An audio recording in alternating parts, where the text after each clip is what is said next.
Welcome,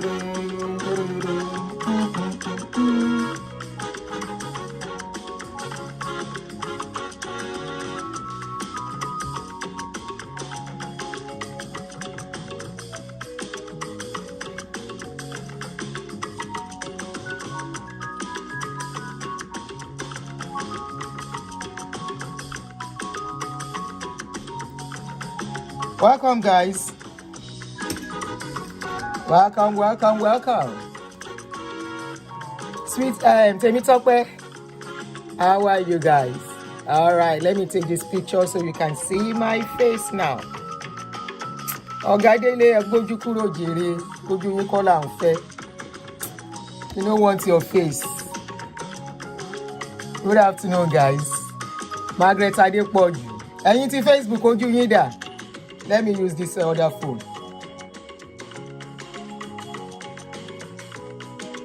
How are you guys doing? Good afternoon. Welcome.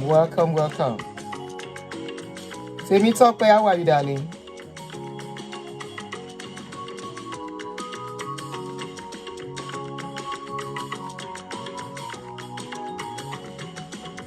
All right. I don't know if people are already with me on Facebook, but I welcome everyone.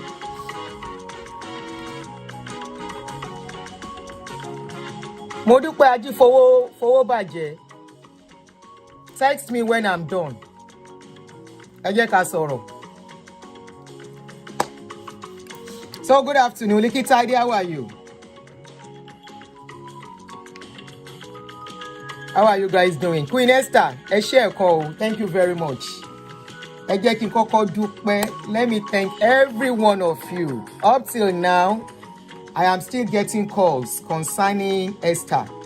Up to this moment, I'm still getting calls.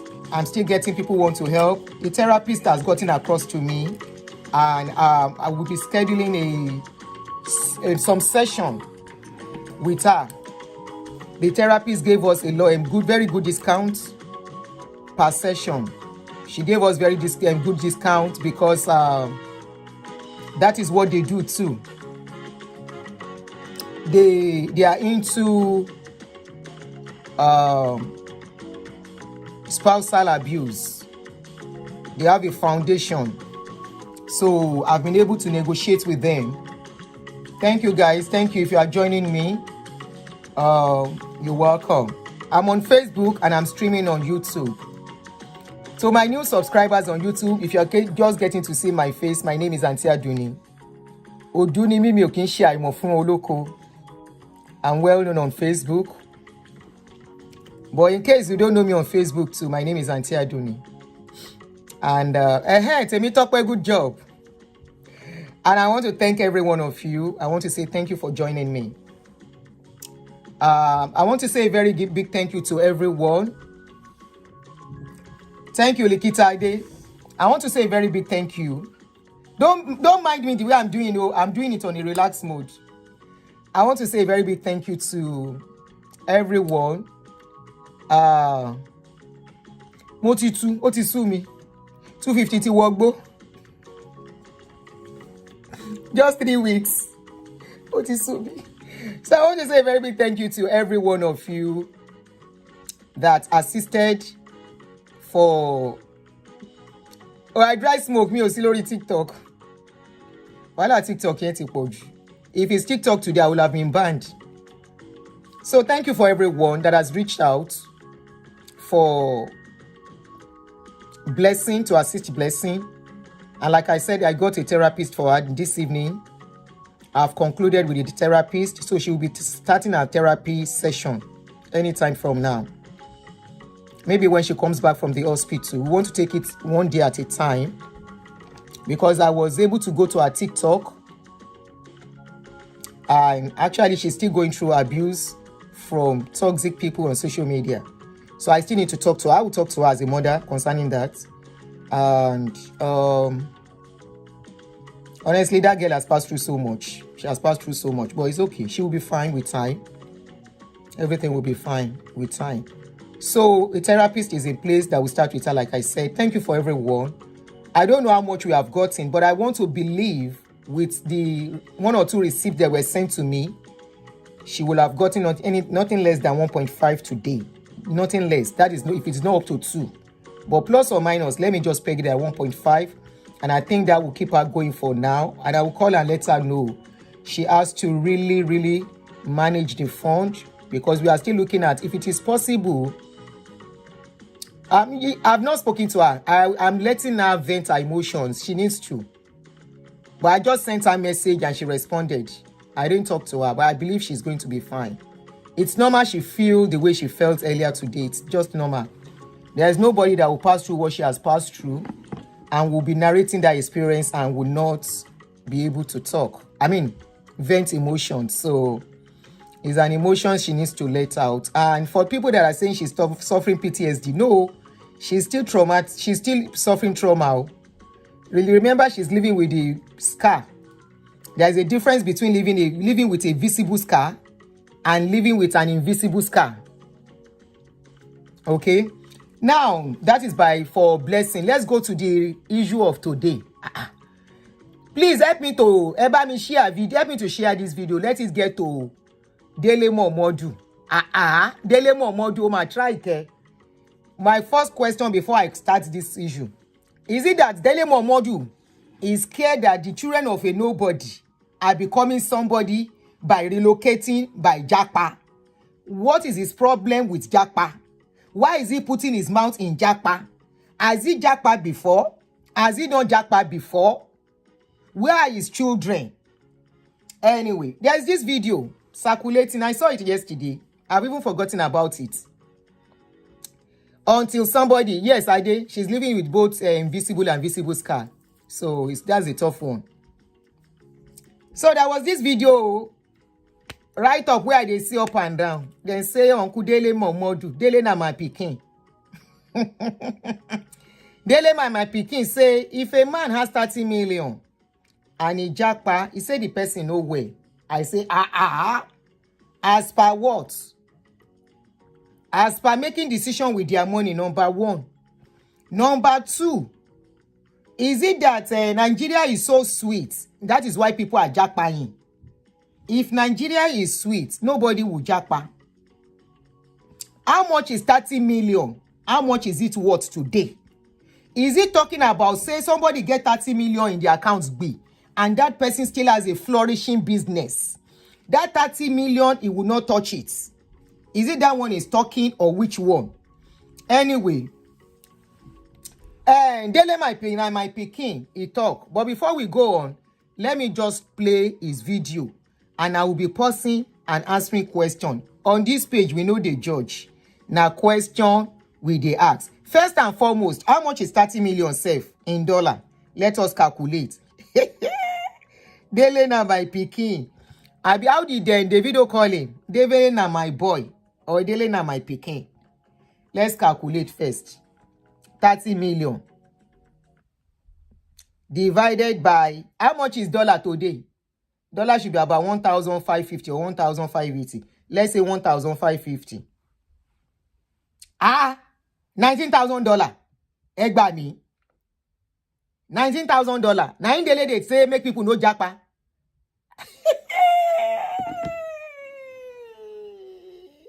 You see the kind laugh where I laugh. Dele na my pikin.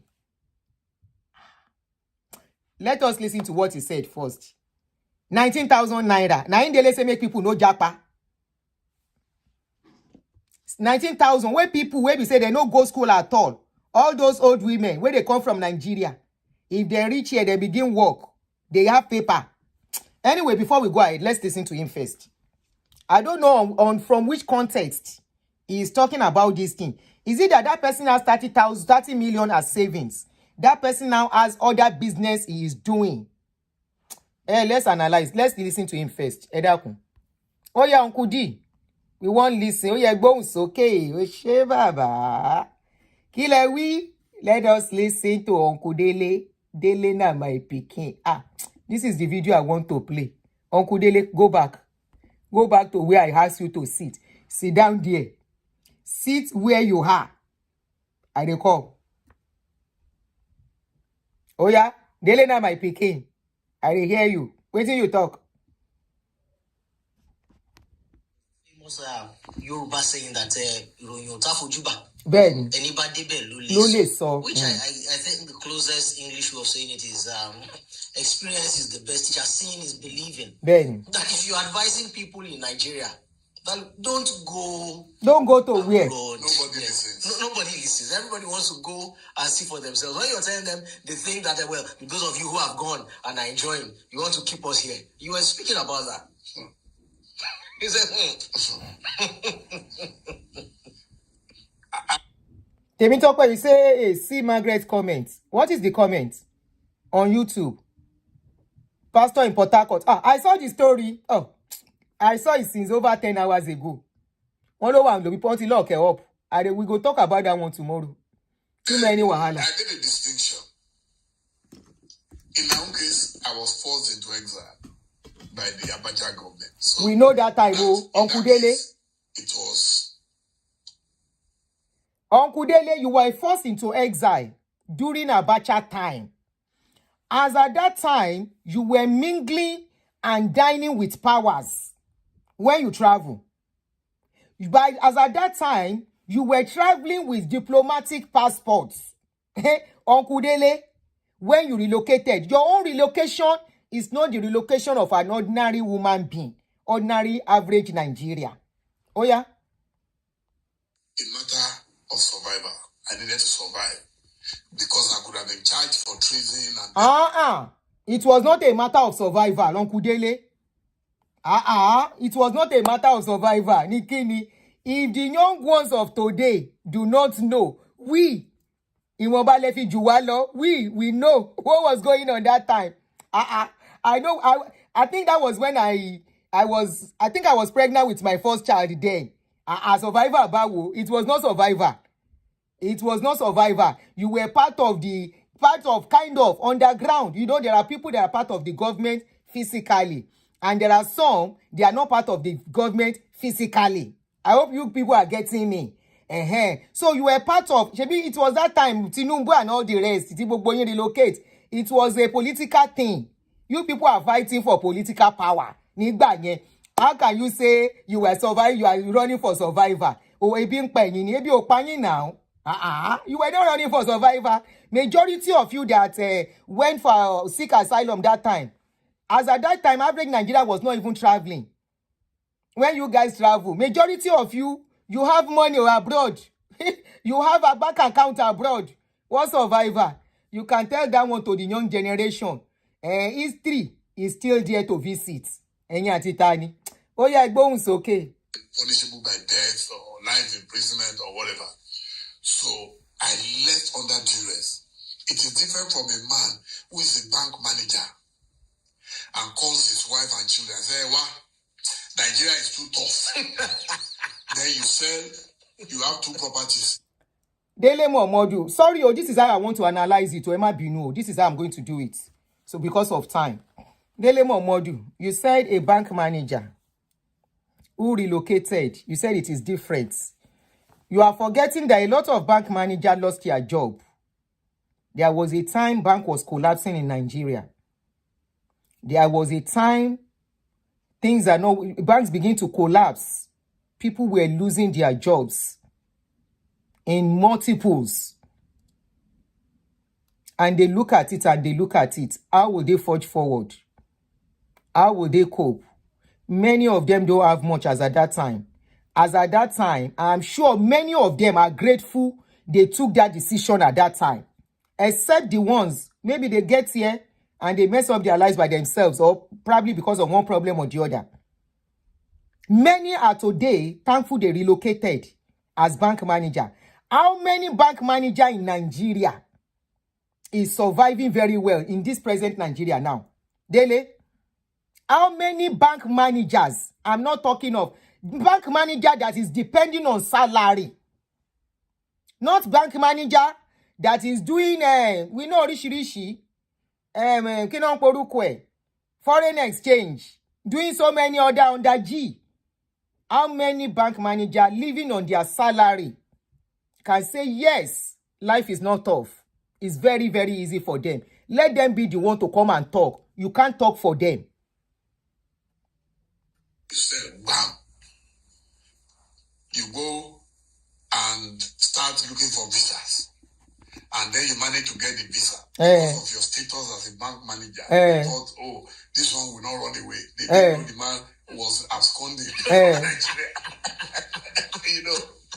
And then you pack yourselves and pay 30 to 40 million because you're a family of 5. And now, with the exchange rate, tickets are in millions. So you carry 30, 40 million. You go and buy the ticket. You think your problems are solved once you land in London or in America. My brother, my sister, your problem has just started. Dele, you lie. You said as a bank manager, you now carry 30 million. You buy tickets, you relocate, that their problem have just started. In fact, let me answer to somebody here. Someone said, we are losing jobs here in America too. If you lose job here, there are so many other jobs you can do. Hello? There are so many other jobs, except you don't want to. Or you say you are too high for that. There are so many other jobs that you will still do. Except you don't want to work. Or you will say, I'm too big for this job. This one is too, my status cannot carry. You will still find something to patch up. Graduates are not getting job. Masters holders are not getting job. Millions of people have lost job in Nigeria, if not for abroad. This man is saying many people will carry their money, exchange rates, buy tickets, apply for visa. That once they get abroad, that their problem is still starting. It's just starting. Dele, you lie. That is a big lie. Don't discourage people. Is it that you don't want the child of a common man to be somebody so that tomorrow they will come and contest with your children that you guys are grooming to hand over Nigeria to? Or what? Is that why you are discouraging them? Because if you say their problem is just starting when they relocate abroad, as per how? It is just that we don't get ourselves educated as a people when we are relocating.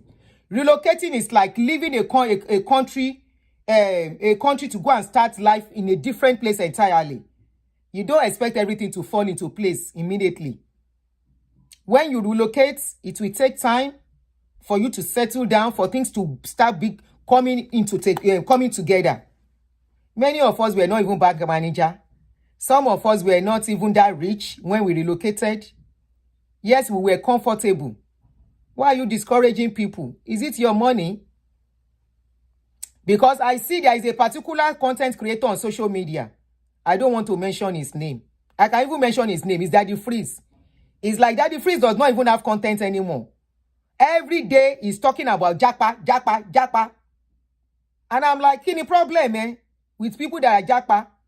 With $2,000, you can survive in Nigeria. If you Japa in Nigeria, you will come here. And I'm like, kini gbogbo rada yo de fa won eyan le. Eyan ma je ya ko to joro ni. You relocate to a place, unknown destination, a place, an unfamiliar ground. You want things to fall into place under one night? No. When Dele sought asylum in the UK, he had family members, his children and everybody. All his children are still in UK. Kí ló táwọn ọmọ ò relocate padà sí Nigeria? Why can't his children relocate back to Nigeria? Or because you people see that a lot of Nigerians now, their children are coming back to Nigeria one day to slug it out with your children. Kò ń ṣe wípé it will now be ọmọ lágbájá ló máa débẹ̀, ọmọ tàmẹ̀dù. No, a time is coming. An average Nigeria that you thought was a nobody, don't relocate. There are somebody now, they are coming back to come and take over. Is it that one that you are scared of? You now say 30 million.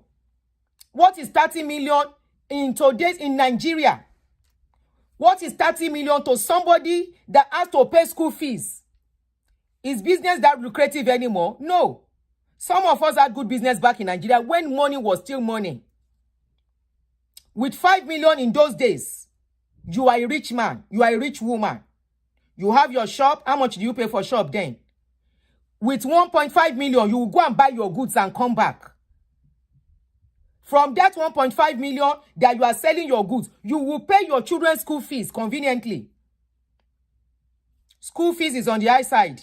No free school from nursery to secondary. And you say 30 million is money. Uncle Dele, 30 million joyin lójú. 30 million joyin lójú. Ẹ jọ̀ọ́ ẹ bá mi share video yìí. 30 million joyin lójú Uncle Dele. 30 million. $19,000. How many public schools, university, is free in Nigeria now? It's not free. It's not free here too, but there is a way they do it here. Back in Nigeria, is it Modakule ni Modajilola University that your children will go? How many people will allow their children to go and spend 7 years for a 4-year course? A 4-year course will cost an average Nigerian child 7 years, 8 years to finish. When they finish, they want to go and do youth service.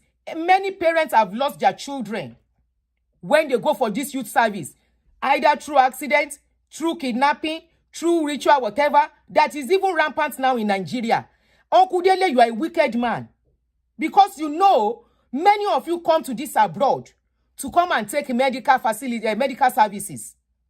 You come to this abroad, you leave your children in this abroad because you know it is safe. Many of us, many Nigerians that are sitting down here, we are here because of the future of our children. We are children of nobody, and we decided our children are going to be somebody. That is why we are paying the price. You cannot rubbish people's tears and pain to make the lives of their children better. All of you have the opportunity.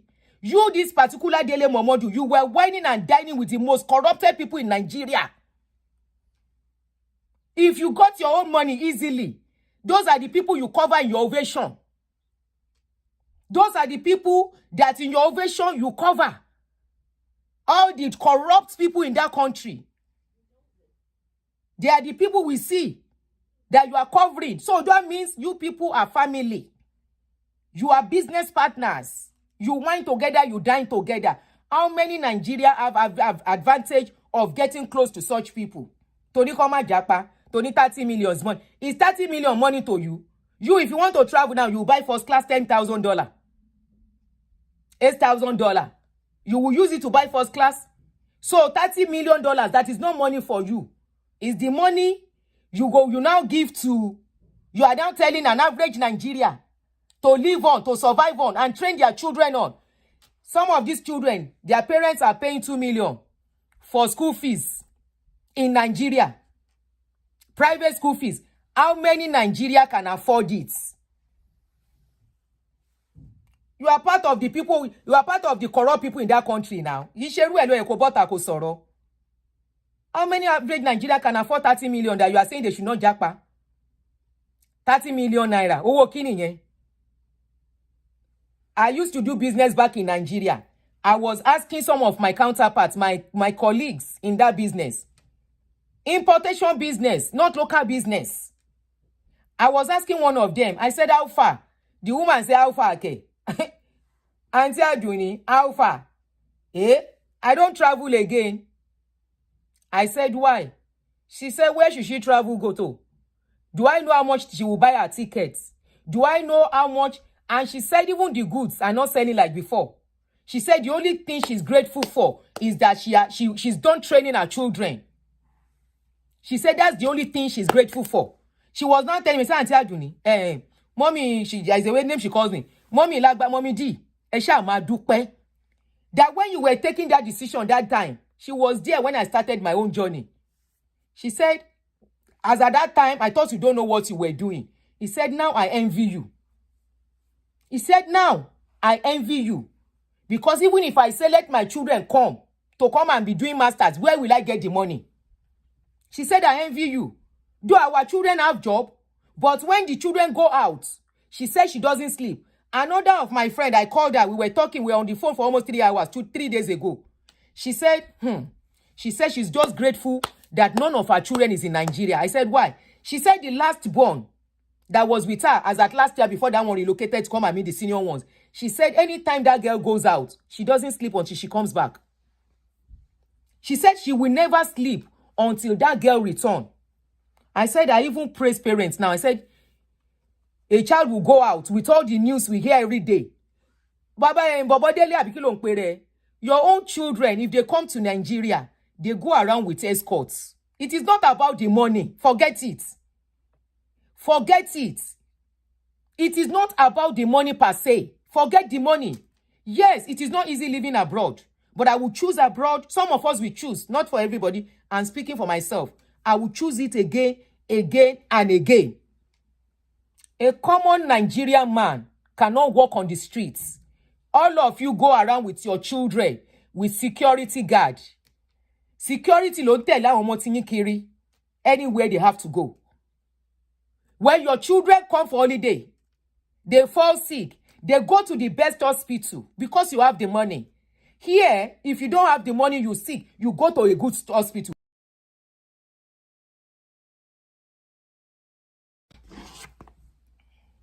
Hello. Mo wà lórí live stream, ṣé mo lè pè padà? All right, Oshi. No. Uncle Dele Momodu. Shebi, it's not the same country? They pour acid on somebody. We are carrying for justice almost a year. No justice. Is that the country you want Nigerians to come out? Normal person that has the little money to relocate to stay. They cannot stay. Dele na my boy. They cannot stay. This same blessing that we are crying justice for, if blessing is here in abroad, we don't need to cry justice. It doesn't even concern us. Now, blessing by herself will pick a call and say, is this 911? Can I know your address? What is going on with you? Forget it. But boy, then go cash him. There is nowhere he will run to. They will get hold of him and he will pay for what he has done. But because blessing is just an ordinary, is just the child of a common man. Nobody cares. That is the place you are saying with 30 million. With 30 million. Now, Uncle Dele, guy, I'm feeling electricity nko. Because I remember, I hear say people now provide their own electricity for people that can afford solar. And they say the battery is as big as this. You are saying that in abroad, they will pay electricity. Of course, we pay. If Nigeria is done the right way, nobody will run without paying electricity. In Nigeria, people pay for electricity. They don't even get the lights to use. Abi? Ama pe won.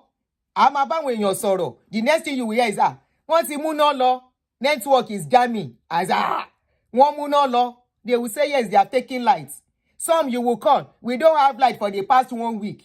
We don't have lights for the past 3 weeks. With 30 million, people will provide their own lights. They will provide their water. They will provide good roads for themselves. They will buy gas to fuel generator. Me, somebody like me, if I remember, I have phobia, I have PTSD, NEPA PTSD. Do you know what is NEPA PTSD? The thing just leave me this year, last year. NEPA PTSD that I used to have when I came, and this thing has lasted with me for almost 9 years here in America. When I sleep, I don't like putting on the lights when I'm sleeping. So when I sleep, when I wake up in the night to pee, I will say, what's the I was saying this thing almost anytime I wake up in the middle of the night. What's the in America, it's me that put off the lights myself. I will say, what's the NEPA has taken lights. That PTSD was with me for years. That's why a lot of many Nigerians are believing like person where they don't come out the knot of their head. Many people are not mentally okay. Ọ̀rọ̀ 30 million number Sony. Ọ̀rọ̀ 30 million àbí ká rọ́nà lọ, káwọn ọmọ wa rọ́nà lọ. Pé ayé tí ẹṣin ò jẹ irú díẹ̀ jẹ́ èyí tó jù bẹ́ẹ̀. That is why many of us are here. By the rubbish effort wa problem yín nìyẹn. What is your own what are your children doing abroad? Baba Dele, Dele na my boy. What are your children doing in abroad? Tell your children to relocate and come and sit down with you in Nigeria. and don't let them go around with security guard. That is when I know you are a patriotic Nigeria. I will know you love Nigeria, and I will believe that Nigeria is actually what it's supposed to be. Irú wickedness wo nìyẹn? Irú wickedness wo? Ayé táwọn ọmọ wa ń jẹ bí, the life our children are chopping here. Can they chop that kind of life in Nigeria? How many years Niru wa debi? How many years? Kò tí pẹ́ ta debi ke. It's not even long. Ìgbà wo la debi? The life our children are chopping here. Can they chop it in Nigeria? Wọ́n ti mú náà lọ. If I should remember that NEPA issue, and do you know why? When I used to have my business, when I closed from shop, I will reach the house. There will not be light around 7. I usually close around 7. When I get home, there will not be lights. We have very big generator. It has key and it has pulling. I would have bought fuel on my way. We put fuel. Oh yeah, Ton Jen. Jen no fit answer. We do kokoro, kukurukukukukukuku. It will not work. We will pull. You see that pulling? May I never do it again in my life. We will now start pulling generator. 8 o'clock. It's between 7 to 8, we are still pulling. By 8 p.m., I'm calling generator repairer. Hello? Jamiu. Oh, they don't tell you alone. Come on, sunu. So at least Kati efficient. Can you come home and help me to see my generator? Generator man will tell me, I can't come tonight, ma, till tomorrow.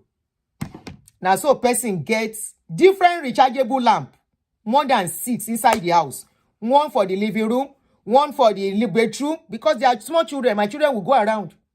One in their room, one in my room, one by the passage, one in the kitchen. Now, so we dey store rechargeable lamp almost everywhere. Instead of you, Kilolonje, Baba Dele, to speak the truth to the power, you are insulting people for looking for opportunity and alternative to survival.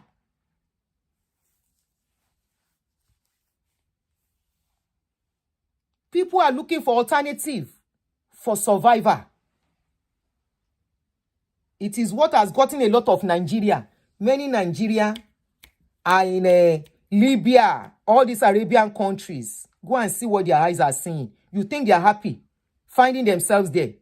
But many that were able to scale through there, they have rescued their family from poverty.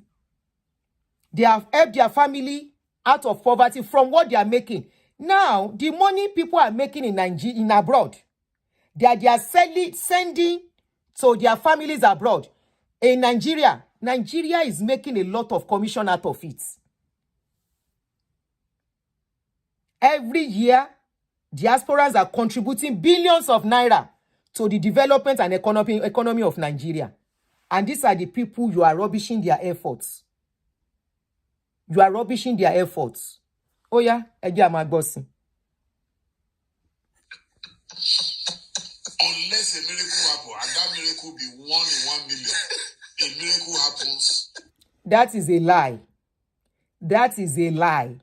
When you relocate abroad, for those that have not relocated, just to make sure you make your findings very well.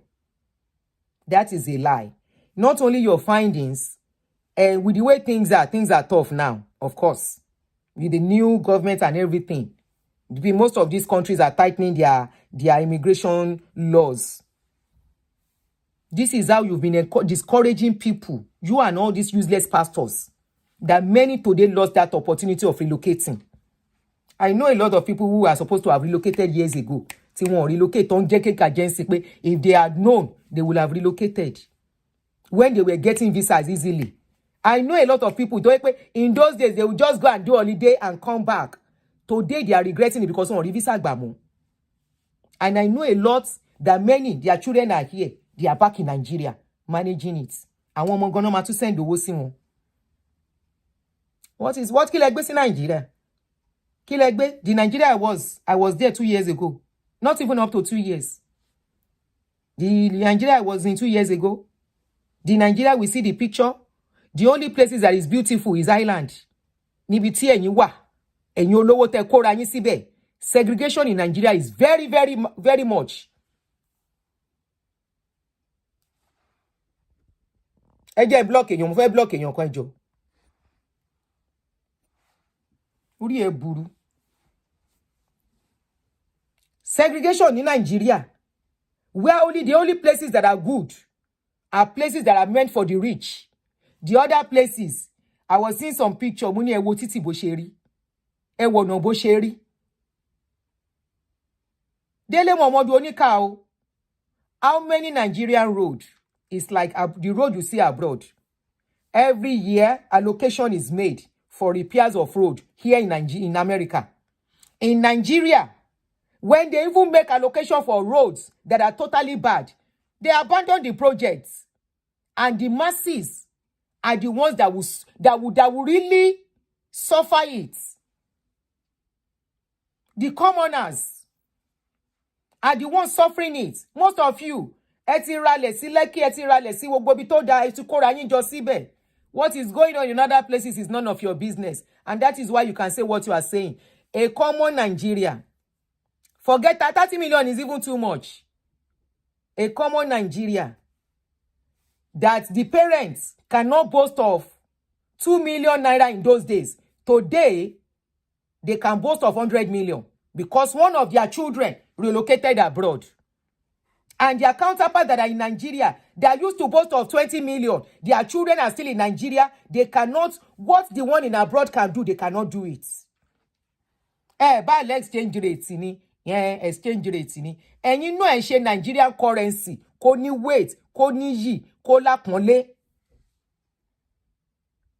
You say if they relocate, their wahala just start. In what way? There is a price for success. Majority yín lè surprise. You rí owó yẹn ẹ pín mọ́ra yín lọ́wọ́. There is a price to pay. Ó ní ojú ẹni tó máa là, á rí ìyọnu. Ó fẹ́ gòkè. It's not more money.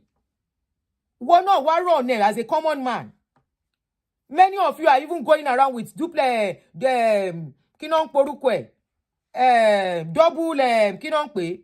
double citizenship, dual citizenship. Why don't you throw their passport away for them? Why are you holding their passports? Why are you holding their passports? You are going around with international passports, most of you. Your children hold dual citizenship. So that when they want to travel from their country of residence, they can travel easily to other countries, not to Nigeria. Of course, when they want to come to Nigeria, they can use Nigerian passports. But other countries, why did they collect the passports? Why? So come on, Japa, kiya ma jẹ wọ́n. Kiya ma jẹ wọ́n. Come and suffer. Come and wawo wọ́n. Come on ma fi yàyàkuyà mọ́yàn lọ́wọ́. Ọmọ onílé ọlọ́nà. Nígbà tí nǹkan ò bá lọ dáadáa mọ́, wọ́n bá fà sínú ẹgbẹ́ tí ò yẹ kán fà sí. Kéèyàn lajú ẹ̀ kíta ló bá kó wọ̀. All because an idle land is the devil's workshop, like they say. An idle land is the devil's workshop. When children are not gainfully employed, we see what is going on in our society. Because the youth are not gainfully employed. Ọ̀dọ̀ wa láti máa rí odidi ìyálé ilé tó ń ṣí òbò sílẹ̀ lórí social media. Ọ̀dọ̀ wa láti rí baálé ilé tá sàn dí rádaràda lóríṣiríṣi. The young ones, nothing for them. Only there was a video I saw, a reel. Ojú gbà mí tí ń jọ yẹn. And somebody commented and said, all these ladies from Africa, the only thing they can exhibit is their bum and their this thing. I said, wow. And I was like, is the guy lying? No. Bẹ́ẹ̀ bá gbọ́nyàn lórí social media ẹ̀gbọ́n dì. Nothing educative. Tá bá sí ọbẹ̀, kí la tún máa ṣe? A sọ̀rọ̀ pastor. Life is káwọn ọmọ wa live nìyẹn, irọ́ lẹ pa. All our children and the children of the high and mighty, they will meet at a point. Irọ́ lẹ pa fúnra yín. Tó bá jẹ́ ẹ̀ ló ń ka yín lára. If that is what is paining you, you cannot say it. Your children, our children, they will meet inside LinkedIn. What is your profession? I'm an accountant. Your profession? I am a scientist. Ejoma pade. It's in Nigeria, the children of the common man can never go near the children of the rich. In this abroad, 13 kwa àwọn wa yi, wọ́n máa pàdé on common ground. Irọ́ lẹ pa fúnra yín. Rárá. You? Dele Momodu, you lie. How much is 30 million? I was telling somebody, I said, look, that person we were discussing, and he was talking about building a, he said he will never build house in Nigeria again, that he scammed him of property, land, and all that. I said, people that are wise and know about business, you will know it is no more lucrative building back home or buying property. And I analyze it for that person. I say, for example, you bought property, except the currency changes, and Nigeria economy is unpredictable. If you have a property back home in Nigeria, let's say in about 15 years ago, that property used to worth 30 million naira. 30 million naira. I just calculate. 30 million naira 15 years ago. 30 million naira 15 years ago. That was about when dollar was $1 to 200. I remember I was still doing my business. Or one something. In fact, 180, 175. Divided by 175. That was 171,428 naira. And the purchasing power then is very, very strong. Then was very strong. Was very strong as at then. Now, that same property has now doubled in price. In fact, I would say has tripled in price. So 30 times 3, that's 19,000 today, right?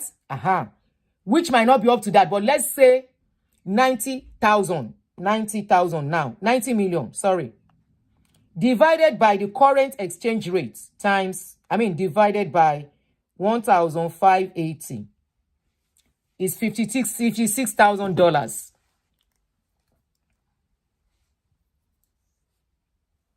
$56,000. And that 90 million now in Nigeria cannot build that same type of house.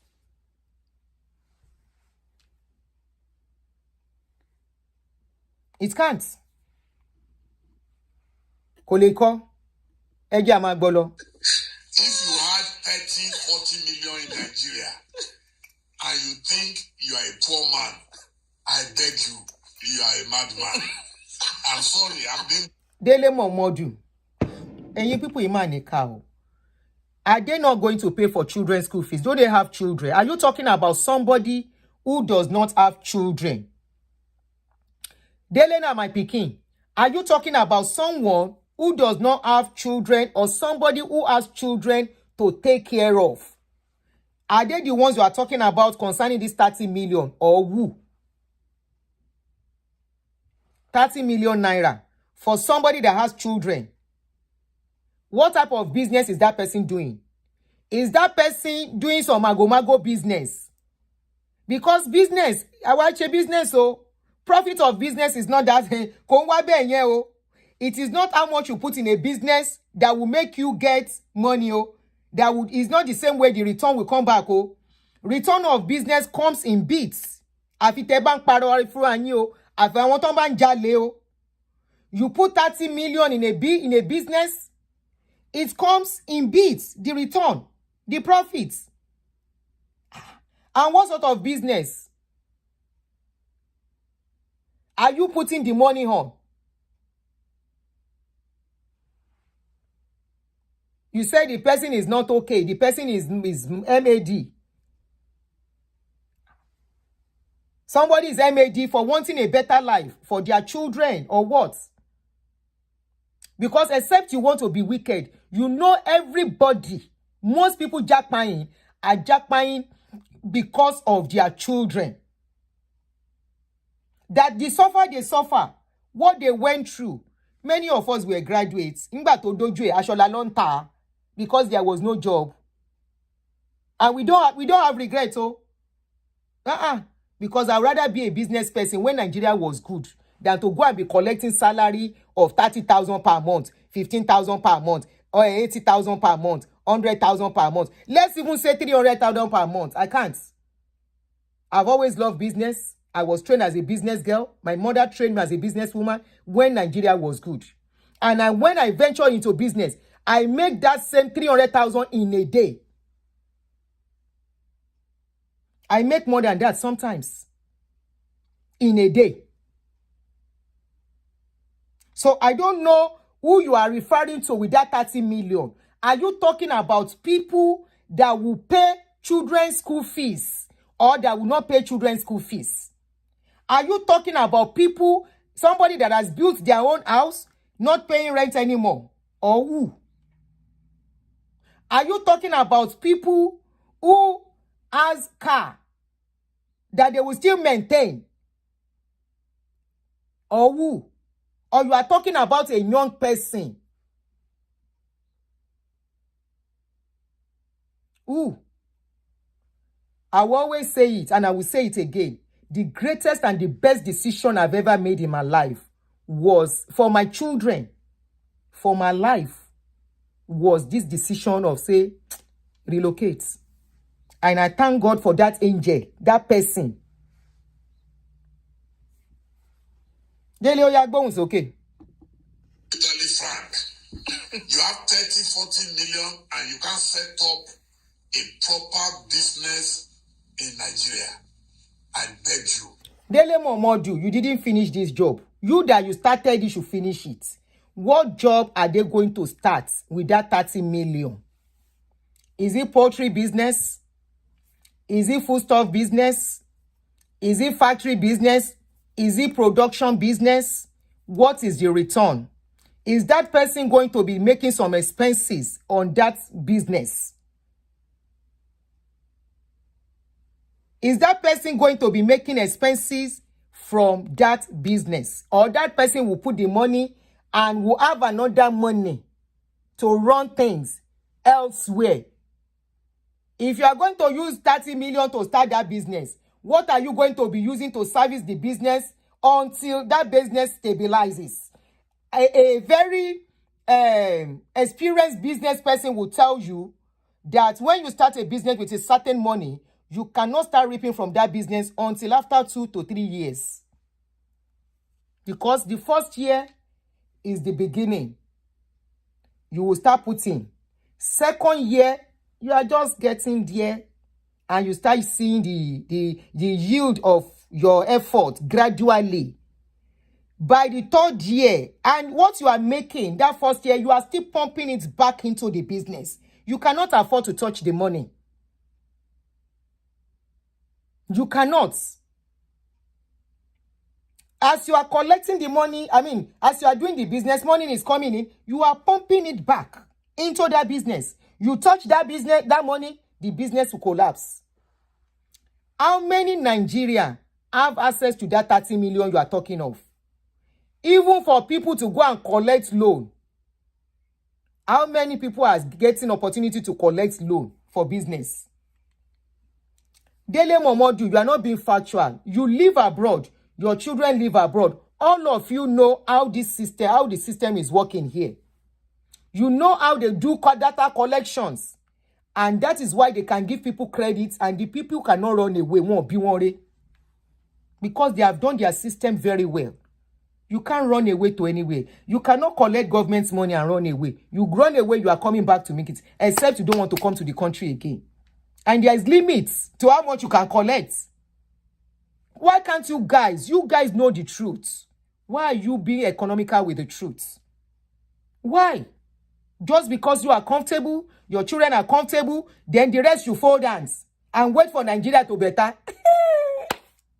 I remember, how old was I when you sing, Nigeria go better, Nigeria go better. My people go better, oh, Nigeria go better. That was the era of Kidon Porukwe. Andrew, no check out, oh, say what? That was in the 80s. Tayi Kere, when we are still CC, Tonle Kirila Dubo. When they sang Andrew, no check out, oh, they say what? Stay and build your country, oh, Nigeria go better. Andrew Japa, almost 35 years ago. Even we, as at that time, nobody had plan of Japan. As at early 2000, if anybody tells me I was going to relocate, I will say for what? To go and do what? Because we all thought, even it got to a point that it's even people that you never thought would relocate. They are here. They had good job back home. But they have to come and sit down with their children. They have to pay school fees. And they know the best thing that they could do is their efforts over their children will not go in vain. You live in Nigeria. You are sending children abroad. Nobody is helping you to monitor. But mobile, you don't joke see go ojulala kan fi nṣọ́rí. Why did they sing Andrew Don't Check Out in the 80s? Dele man and my pikin. Why? Why did they sing that song at that time? Dele and my pikin. People relocated in the 80s. And at this dispensation, when we don't see as abroad to sweet, all of you were traveling abroad then now. Abroad she just came from America. She just came from abroad. She just came from UK. We common people don't even know we can ever travel. We're playing it in bang. You will come back and do like this. Your children will come back. We see some of your children in school at that time. And your molowo. Then they come to school that time. And if you want to be one, they just come for vacation. Today at 11. Is it that one that is you are afraid of?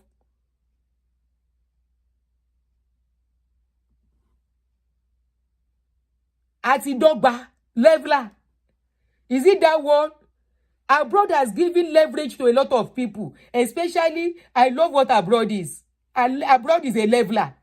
Nobody know whether you get money or you don't get money. All of you na balance na go balance. You go see somebody that cannot speak good English. He go carry clean car.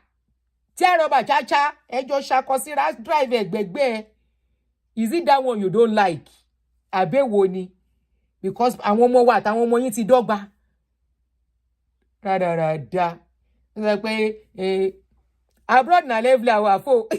Na level our. But industries that in Nigeria that you say people should not relocate. Where are the jobs in Nigeria?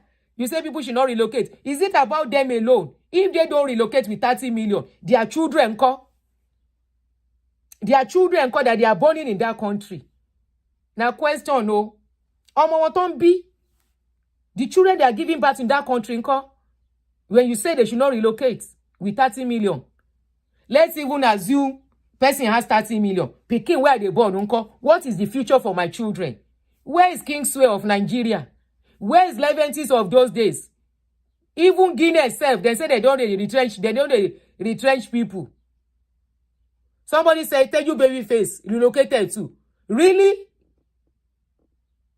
Wọ́n fẹ́ kọ́mọ máa ń dèèyàn ni. Abiola, wọ́n fẹ́ kọ́mọ máa ń dèèyàn ni. Wọ́n fẹ́ ká bá wọn dọ́, wọ́n fẹ́ ká àwọn ọmọ wa bá wọn dọ́gba ni. Irọ́ náà pa fúnra wọn. Àjọ ní Nàìjíríà ni. Domino, Leonard's, Bata. Where are those companies of those days? Níbo náà wà? Where are those companies? At least agbonjugba àwọn companies yẹn ni. Agbonjugba wọn ni. Where are those companies of those days? Wọ́n exist mọ́. All closed up. Ṣé Mr. Biggs USC? Ṣé USC ti close ni? Ton ṣe Mr. Biggs. Where are those companies? Bata láti lọ ra bàtà ńgbà yẹn àti Leonard àti Eleganza gbà ní ọdún dé. Leventis, you enter Leventis, buy different kind of oríṣiríṣi. Where are they? That you are saying they should not relocate. 30 million. Is 30 million money? Owó tí ò tówó mọ́. Are you looking at 30 million of 20 years, 30, 40 years ago, or 30 million of today? Even to establish poultry farming, fish farming, It's not that easy anymore. What is the profit margin of all these businesses? Those are the things you should look at. Oh, why not Yahweh? Oh, you can't boo dada. Why are you using that word? I know what I'm saying. It sounds stupid to you. Yes, it does. Insecurity. There's nowhere where there is perfect security. Dele na my pikin. Did you hear what this uncle said? He said, Mr. Biggs don't pie. That used to be my son's favorite meat pie. Hear what Dele said. Dele said there is no place that is perfect security. Oyato síra wọn, Ọ̀gá Dele. Ọ̀gá Dele, when you travel to abroad, do you go around with security? How many people have 1 million? God bless you. He lives in Ghana. Really? Abi on the island?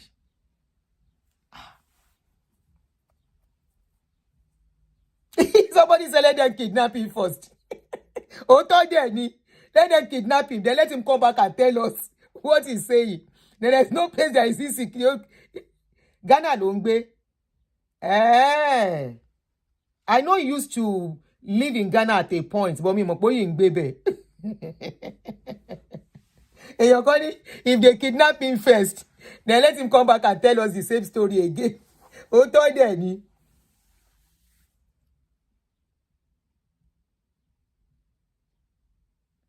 He said there is no place. Timba Jade in 2 a.m. I can be out. 3 a.m. I can decide to still be out. I will not fear.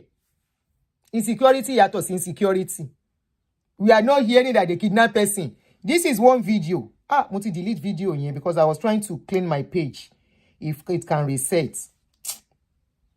Kiloruko Afenifere youth leader. Shebe yon kon leleyi. Afenifere youth leader. Crying. Did the Afenifere youth leader? 50,000. 1 million will go a long way to save my life. My name is Prince Enola Ojajuni. My name is Prince Enola Ojajuni. God bless you. Please help me to spread this video. My own page. Nigerians, help me. Ọ̀gá Dele. Afenifere nìyẹn, there are still so many. There was a time, in-law of one politician no gbé tonju sínú gutter, ton sunkún nínú gutter bí baby. Help me. Then carry me go where I don't know. You now say security is different. You now say there is nowhere there is no insecurity. We no see this kind of thing here. Say then carry person. Oga Dele na my pikin. We no see this one here. Look at the guy. They do so they use something to even shook in yansh. He did any go by tanri. Take that be. Think I no speak English. We go cover me on my page. We not see this one now. Afenifere leader. Afenifere leader. If they can do that to Afenifere leader, then what is the hope of a common man? What is the hope of a common man on the streets? Because it has not come to your table. Are you not listening to all the news we are seeing every day? Every blessed day. At least let me say every week. Let me not exaggerate. At least every week. They must to cut somebody head. Some young people cutting their head. You say there is nowhere there is no insecurity. Share security and non sonny. Afenifere leader. Afenifere leader. Nigerians, help me. Your 100,000, 50,000, 1 million will go a long way to save my life. My name is Prince Enola Ojajuni. God bless you. Please help me to spread this video. My Nigerians, help me.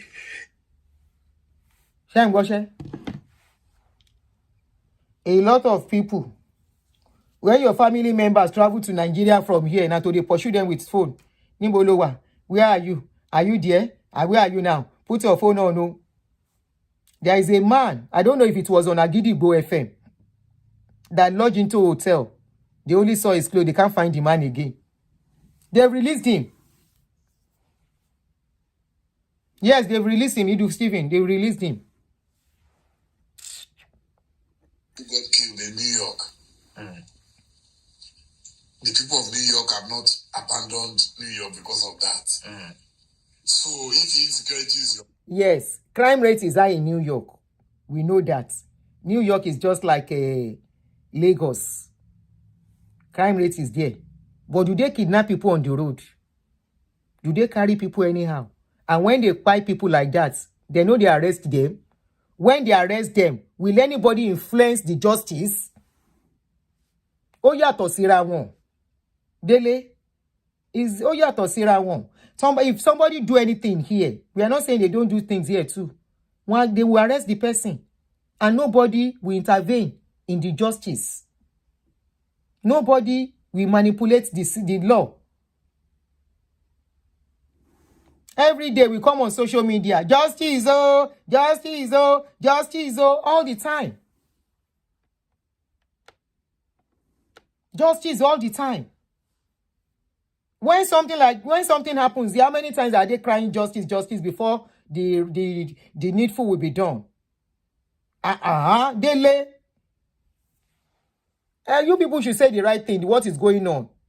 He's pushing an agenda. Okay. Problem. In fact, you can provide your own security in Nigeria.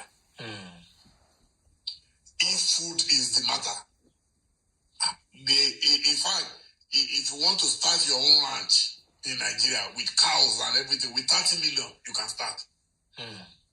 But ranch. The attraction of going abroad, ranch from 30 million. That means you will get a land. The land you are getting, are you sure you will be safe in that land? On that land? You will fence the land so that those animals that you are buying will not be stolen. The money you will use here, we see ranch here, not here. I've seen ranch in Texas when I went to Texas, in Kilorukwa or Side B, Odessa, Midland Odessa in Texas.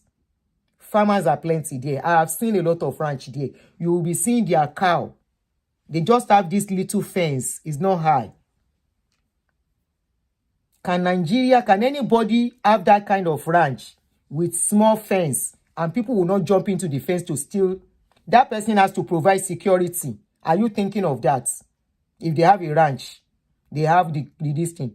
It takes a rich man, very rich man, to run that business you just mentioned. I'm not talking of the Fulani that move around with their cow. That is nonsense that should phase out with time in our country. And it should be done properly. Not somebody moving their cow into people's farm to eat people's crops.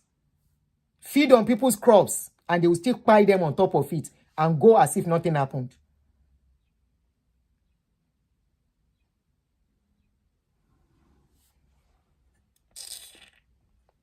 Rubbish stuff. Is that when you go on vacation, everybody welcomes you. You are staying with your family in the tree house. The day you carry all your children to another man's house and he knows you are not going to leave in a hurry, then you will see the difference. When it's a vacation, they know. Dele, we all face what you are saying. You could see big deal nínú ẹ̀. Ojú ẹni máa là ná ń pè yẹn, ó máa rí ìyọnu. I know of a family member, and this is what I tell people. Whatever you are doing today, even though I know people abuse such privileges too, is trying to discourage people that by saying if people relocate, the people that will accommodate you, the way they will treat you and all that. This is where our people make mistake too. You want to relocate, except you are sure of that person, that when you go there, they can help you to stabilize on time, so you don't overstay. And if you stay with people with good hearts, I have seen people that say they stay with their siblings, their uncle, their somebody, and they were there, they helped them to stabilize before they move out. Because see any to wọ̀lú yìí as foreigner. From our side, let me talk of our side. And it's all because kóra wa jọ. All this kokoye when they relocate. Now one person go get house. He go rent them to the rest. They will pay little money and everybody will go into their work and coming back. They nija. Our problem tani as a people no niye. There is no big deal. Ninu nye. Everybody pass through this thing and they stabilize. And today they are homeowners. Wa Dele tell me ngbe gan wa ṣe báyìí. wàá délé ẹlòmíì báyìí wàá ṣe báyìí pé correct respect tí wọn ò dẹ̀ jalè wọn ò yí pen wọn ò yí pencil.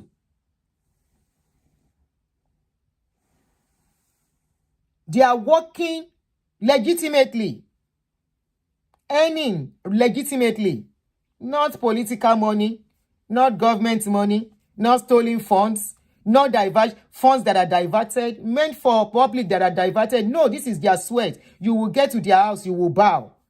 You will see some houses, you will say, na Naija, they live for this house. Yes, na Naija.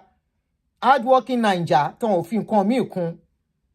Wa respect tó bá délé wọn. And if they tell you their history when they came in, you will never believe they will get there. There is no, you are relocated to another country. You have to pay the price. It looks like suffer, but it is not suffer. It's your foundation to get to where you are going. It's normal. You will pass through it.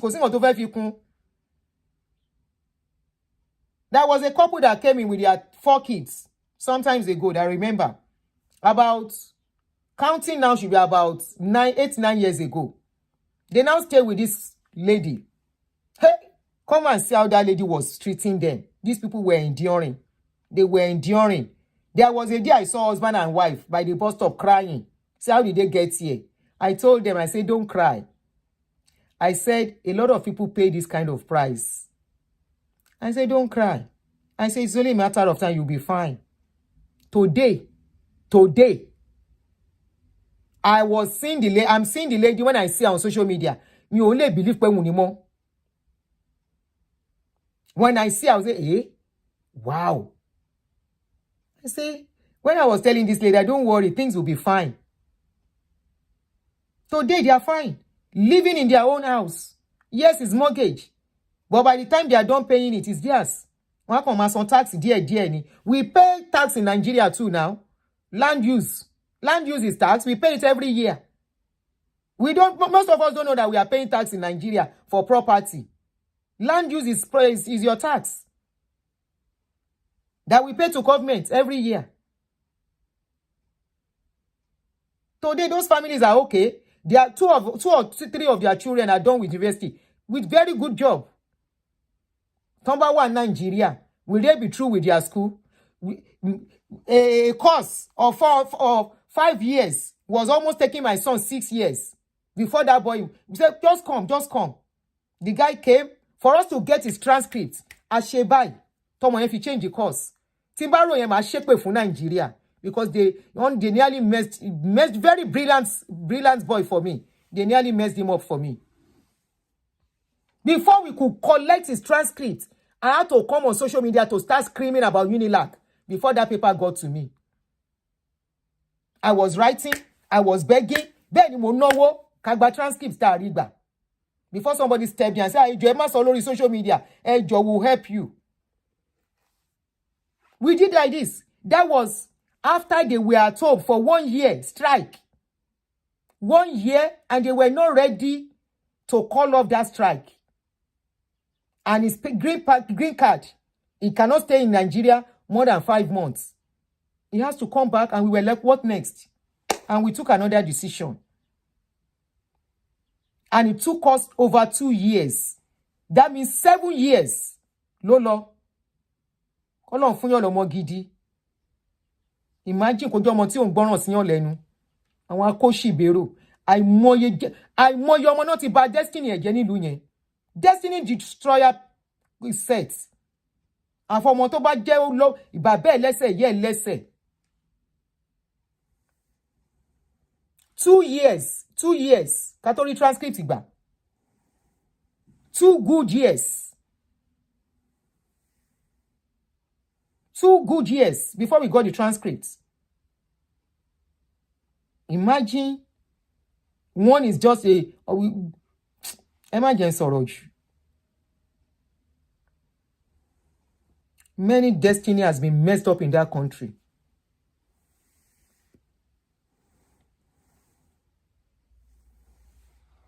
Ẹni tó kàn ló mọ̀. Tí n bá rò yẹn gan màmá ṣépè fún Nàìjíríà lójoojúmọ́ ni. But all in all, ọ̀nà ọpẹ́ padà yọ àwọn akóṣìbérò. Ó yá. 3 weeks, 4 weeks. you are going back. They don't mind. They will endure. But when it becomes a permanent burden on their own family, shut up. You will be rejected. Shut up. And then you now rent your own house. When they reject you, it's a matter of knowing what you are doing abroad. Hey, get out of here. When they reject you, go and rent a room. Nikini. Nobody rejects you. There is always somebody to make by.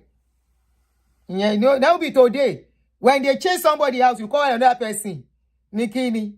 Don't let people come and tell you story of where and where they have lived. And today, they are doing very well. They are in their own mansion, in their own house. It's a normal process. Now, process. When they chase you out of the house, ask some people. Some people even pay for bed space. Bed, you know, you will put your load. You share everything in wrong. If you find yourself in that situation, go and rent storage. Storage. If you have a job you are doing, there are these cheap motels. To mafi balance. They will lose house. They will still survive and buy another house. No be today. No be today. Dele my picking.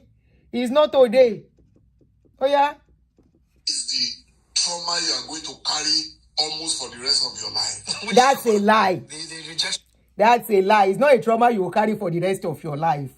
When you go through something and things now work out, all those pain, you forget it. You go even remember that you have gone through it. How will I say the way? That's a lie. You will forget it. It's a lie. What trauma are you carrying for your life? Trauma that somebody say leave my house. In fact, you will still be friends with that person. I go say in time unyeni. And so F what? Dele my pikin. Get out of here. And stop discouraging people. Well, we're not fake bowoni. From your friends or the trauma of renting. Trauma of renting your own house, because now you have to face the reality of paying your own bills. Hey, you have to work. There's no mercy. They are merciless. There's nothing like I'm owing NEPA. Let me go to NEPA and bribe someone or beg someone to help me. There is nothing like that. Yes, you don't hold here, and that is one of the reasons their system is working. So you want to compare it to Nigeria, even landlord with their sweat, where they take build house, people are owing them, they don't want to pay. And when they go to police, government is still supporting tenants against a landlord. Or landlord will punish tenants, destroy tenant's house because he has somebody, knows somebody. When tenant go police station, police will still arrest tenants for landlord. Is that system that you say people should be living free? No, in Iloyinbo, they are brain setters. Uncle Dele, na my pikin. In abroad is brain setter. Abroad teaches you to be responsible. Abroad teaches you for you to prioritize your spendings. You know what? Your housing is your first priority as you are making your money. Your rent, your mortgage. That's your first priority before any other thing. Your lights, your water. They teach you not to live frivolous life. They teach you not to live wasteful life. They teach you not to live the kind of life, throw party today, throw party tomorrow. Bible straight, there was this short video I saw when one African leader said Nigerians spent billions, how many billions on wig, woman hair that they import to Nigeria. Shori re niyen. She ori re niyen. Ori re niyen. That is, and the same people buying such bond straight, they will hold their landlord. The same people buying bond straight, their own school fees of their children. The same people buying bond straight and making another country, producing it to be rich. You can say I'm having wig. Me, I don't have plenty wig. And I don't buy expensive ones. tó bá wù mí, màá tún lọ gé irun mi. That is when people don't have priorities. They don't have priorities in that country. Aṣọ la rí, gèlè la rí, kí ló ń pè la rí, wíìgì la rí, bùgá lásán. Many of them with all the expensive nonsense tó máa kó sára. Some of them cannot boast of a lot of things in their accounts. Tí gbé ìbáṣe bá dé ló máa rí wípé lẹ́yìn mọ́tò tán ni wọn ò ní nǹkan kan. No, ìlú òyìnbó is a brain setter. Òyìnbó, they will teach. That is why once a child is a certain age, they become responsible. They have to be part of the put something down if they are living in anywhere. Brain setter ni ìlú òyìnbó. They will rent house. They will pay rent. Ẹni torí ẹ̀ bá pé know that you have to pay rent. You want to live free house like they live in Nigeria, and somebody will owe somebody rent of 100 years and 1 year, 2 years. They are not paying rent, and they will move out of that house. Who has lost? The landlord. Some will want to move. They will destroy the house. Nobody can hold them down. Nobody will hold them accountable. You cannot destroy somebody's house here and move away now. You cannot hold them money. No, they don't hold here. Because they expect as you are working, you are keeping the money for rent aside. As you are working, that is why you are working. And another thing, if you have problem, you cannot work, you can approach the government for housing. Kí ló ń ṣe section 80 fún? Ẹ wá fẹ́ sọ wípé àwọn tó wà ń lo òyìnbó ìyà náà ń jẹ. Jẹyà o. Jẹyà o. À ń ṣiṣẹ́. Iṣẹ́ làgó ń ṣe kú ni. If you don't plan yourself, wàá ṣiṣẹ́ kú. We no suffer o. We no suffer. Hello ni 30 million. Oh yeah. Finishes, your life goes. No mercy. Yeah. Abroad. So you say no mercy abroad. There is mercy. Nigeria ni ò ní mercy. And I will tell you why. Oga Dele Momodu, Dele my pikin. In Nigeria, can I just walk into the hospital and say I know where and they will attend to me? No. You say no mercy here. Here, anything do me, I call 911. Before they ask for anything, whether I get insurance, I don't get insurance, they will treat me first. Life first. In Nigeria, both private, both public, they will private will first ask you. They will say, go and deposit so amounts. They cannot carry a pregnant woman to the hospital, both general, both public. The first thing they will say, go and deposit so amount. Somebody said, my only regret is not relocating earlier. God bless you, Ade. That is my own regret too. If I knew, I would have relocated since 2006. They will not say, go and deposit so amount for somebody that is in labor. That person is groaning in labor. That person is about to give birth. That person is in pain.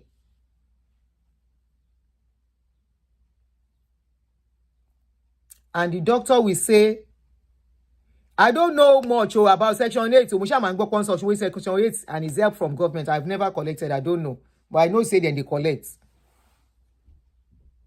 So, can that be done in Nigeria? A lot of pregnant women don't cry now. Their pikin don't cry because they were not attended to on time. Life first. Tí olóyún, wọn ò lè gbólóyún, kàn fàyè ẹ̀ ṣeré. Wọ́n máa sáré dù ni kó bímọ láyọ̀ àtàlàáfíà. In abroad, you say no mercy because of rent. Rent is responsibility. Rent is to make you stand up to your responsibility and your duties.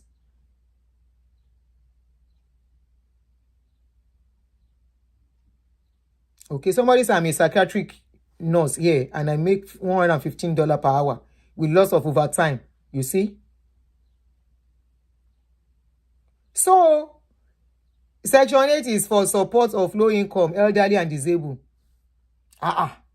Uncle Dele na my pikin. Oyato. We have seen cases of trailer accidents, people burning into ashes because kò sí emergency to máa kó wọn, kò sí rescue team to máa kó wọn on time, kò sí first aid and all that. The rate at which life just go like pure water at that place, you cannot compare. Many people are here because of the peace they are enjoying. That is just to sum up the whole thing. The peace where you can sleep in your house with your eyes, 2 eyes closed, and you don't even remember anything again. The only thing is to be dreaming if you overwork. In Nigeria, did you bear 5 times I was robbed in my house, my home back home. 5 good times. The first time, they were shooting seriously into our house, into our bedroom, everywhere. But gunshots everywhere, all over the window. The first time I will experience armed robbery, nobody was arrested. No arrest. We couldn't get anybody arrested. Wọ́n sá lọ gbé, and they made away with everything they want to make away with. Second time, they came and they started shouting, "Come and open the door by yourself, or else when we enter, we go beat all of you." Now I say, no, don't spoil anything. I'll come and open it. They held me. They said, "Don't go and open." I said, "I will open." I went to open. They came in. They carry all they want to carry and they left. The third time, I was sleeping. I just felt there are some people in the house. I opened my eyes. Now I see this Gende men standing in my bedroom with very big stick. I thought I was lying. I thought I was dreaming. Now I do my eyes like this. They say, "Madam." I say, "Huh? Oh yeah, what did you bring?" I say, "From where?" They say, "Corporate." I say, "I go corporate." I go corporate. Oh, Baba, come here. Yo, I will corporate. Hey, Joe, Baba, come here. Yo, I will corporate. All those phobia, all those trauma. Baba, come here. Yo, I will corporate. Don't do anything. How much you make from your shop? I say, market no day today. Then they say, "Stand up." I first carry wrapper. Need a shoe. Tie the wrapper like old woman. Carry scarf, put on for head. Yo, now that one fear me pass. Then they say, "Corporate, I will use this stick and hit your head." I say, "How can you?" Me say, "I don't know where they get the boldness from." I say, "Don't hit my head, though." Don't hit my head, though. I say, "If you cannot hit your mama with this kind of stick, don't hit me with the stick. Okay? I'm somebody speaking. I'm somebody's mother." They say, "Okay, so keep quiet." I say, "I don't keep quiet." 3 of my phones, my 3 phones, they pack them. As then they go, I say, "Please, don't pack all my phones. I have my SIM card. Take the phone and give me my SIM card." Memphis, you are not serious. Memphis said, "Baba Komibawo, do you think your father-in-law is among them?" What do you want me to say? I begin beg them, "Please. Baba Komi, I beg you. I'm somebody's mother, please. Don't use stick on me." Then I carry my phone, carry all the money, school fees where I carry for bag. Say I won't go pay school fees the second day. They carry all the school fees. That's why they look there. Now me still escort them, go open door for them.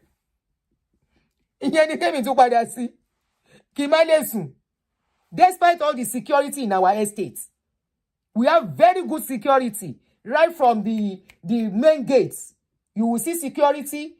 Coming in, you will see security. And they have security parading. But there is a gully where government water pass that they cannot put they can't put something. One we just defense in those days. But they came in through there. Very high place. We don't know how they used to climb it. They will climb the place and they will enter.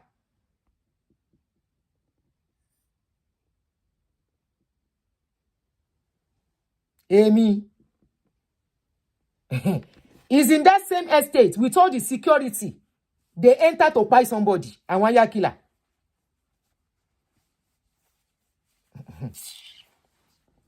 Dele Momodu, Don't mafio, government canal. I think it's canal or gully or whatever. You know where they will have the drainage, government drainage passing through. So we have it at the back of the estates. So they said they cannot. I don't know why they are not barricading it, but it leads from that place to a major road. So I think they always pass through that major road.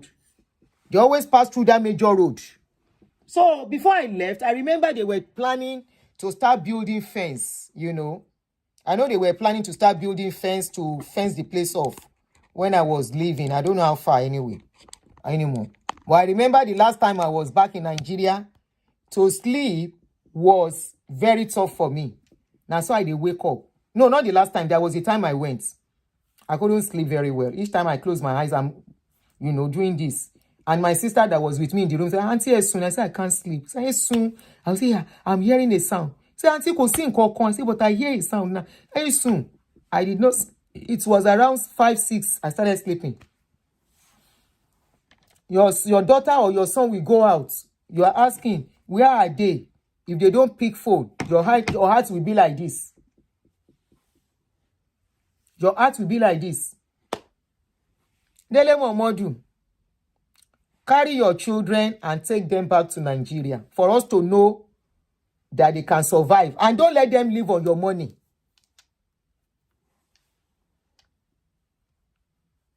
Don't let your children live on your money. Carry them to to Nigeria and give them 30 million. Let them start using it and let us see how far they can go. Children here. Now here, I get relief. Children here, primary, you are not paying shishi. Secondary, you are not paying shishi. If God can help you, your pikin can be very good student or is good in sports, scholarship unisarara. Where is all that in Nigeria? Where is all that in Nigeria? How can our children in Nigeria benefit that kind of a thing? Do you have scholarship for them? Are you funding the school enough? How many Nigerian students, how many parents are their children in public school? The public school is saturated already, overfilled. It's the back of my hair covered. With this. Color. Ofikini, see kini. This. Ofisi kini. Is it there? Who am I? Everywhere. Because that's to be everywhere. What's in dry? It's protector. How many of our children? How many children back home are enjoying what children here are enjoying? Even up to food. Secondary school, you don't give them food. There is food for them in the school. Books, the same thing. The only thing, buy them bag. Every other thing won't be up to laptop. Dele Momodu, you guys to say the truth to that country. A day is coming. Our children are your children. They are coming to rule that country. Our children that you think we are taking abroad, because you know that everybody is running here because of their children, not because of any other thing. Those children are coming. You guys just want to monopolize Nigeria. You want to be the only one ruling Nigeria. You and your family and your caucus. A day is coming, it will not be so anymore. Because Nigeria godo change ko godo ma lo bo se nlo yen. Ko godo ma lo bo se nlo yen. Selfish, you 30 million. 30. Ogadele Momodu, my pikin. You know what 30 million is, oh? You know the equivalent, oh? That is the money we used to buy first class tickets. Somebody say, imagine some students in Nigeria sitting on the floor in the classroom to learn. Don't mind him. Some will stand to write their notes because there is no space. They stand to write notes. And so many public schools around where I'm living now. The way you see those children, you will even be motivated to put your children there. Àwọn pastor àpàrọ̀ káwọn èèyàn má japa. Ẹ̀yin náà tún parọ́. Ẹ̀yin tẹ́ ń travel tẹ́ fọmọ yín sí ìlú òyìnbó. That your own children are living in ìlú òyìnbó. You are still saying 30 million is a big deal. 30 million is what some people will make in a month. Some people are making 20,000 per month. Some are making more than that. People that have Ton ní opportunity àti padà sí school or ton lọ sí school bí. Ton choose àwọn courses kan. They are getting more than that per month. Owó kí ni 30 million yín yẹn? Kí náà fi 30 million yẹn ṣe? He said they should go and put it in business.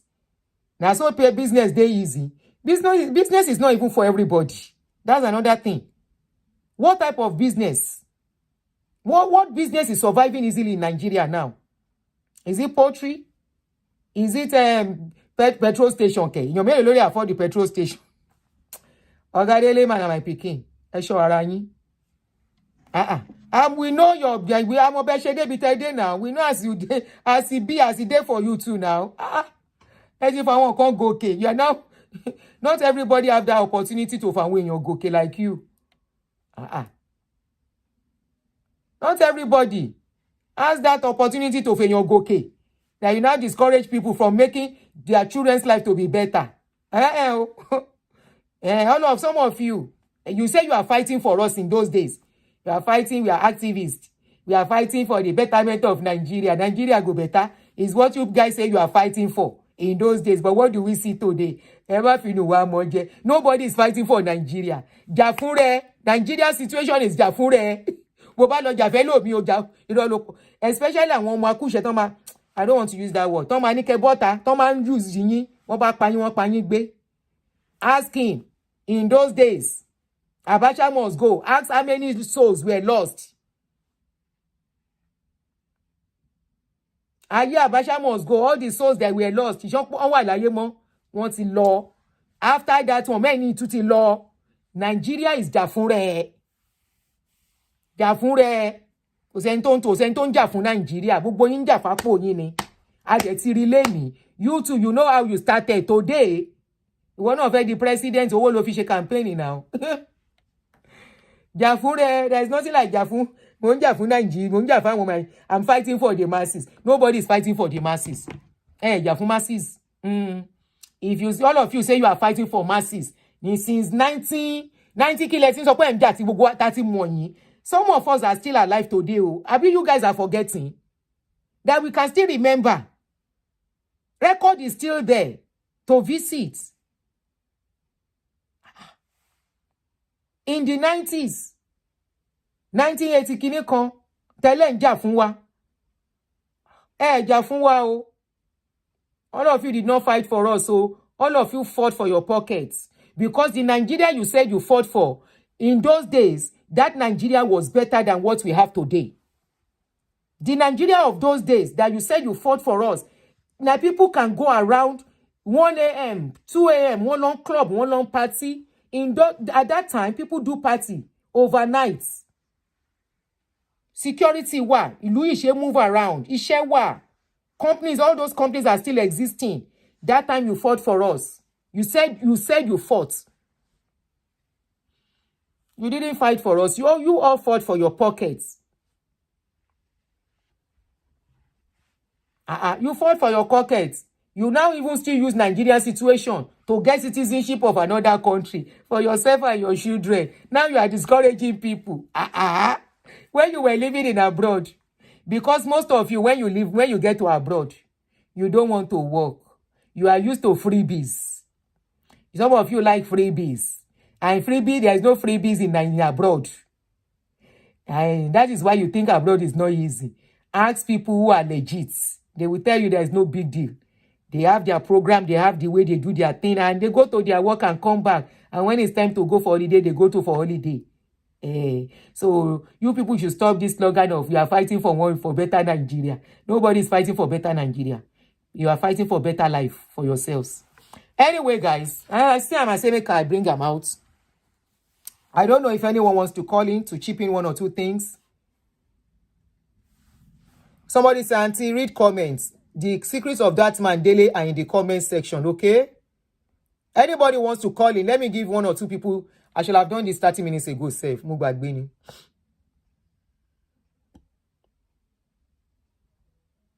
Whoever wants to call in, the number to call in is no, that's not the pocket I want to. That's not the comment I want to pick. Anybody wants to call in, the number to call in, let me pin it. You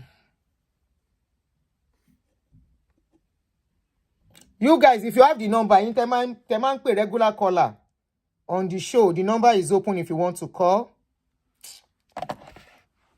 So I wanted to give 30 minutes for calling. I forgot. So somebody, the number is open if you want to chip in one or two things before I stop. Timo Consoro be radio ambassador Magbesi. 40.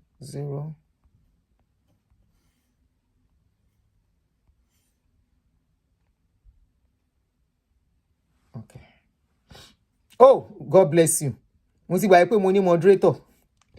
My able moderator.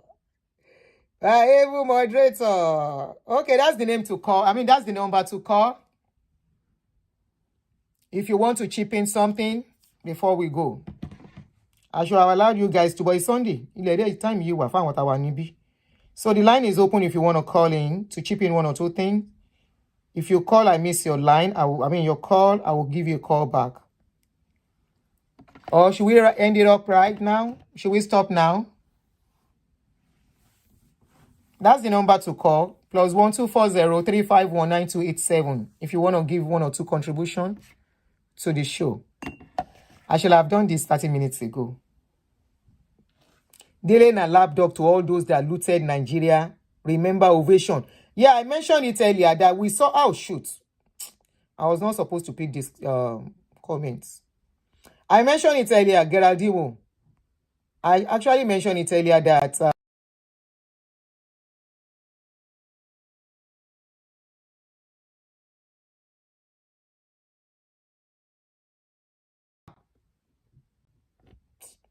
ṣẹlẹ̀ yìí tẹ́ bá ti ní gbogbo àwọn numbers mi lọ́wọ́ tẹ́ kàn máa ń pe any number yìí máa bá yín jà o.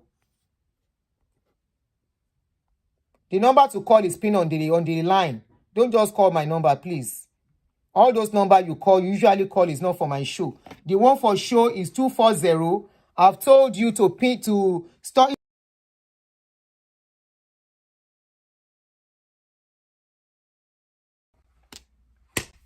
You will spoil this show.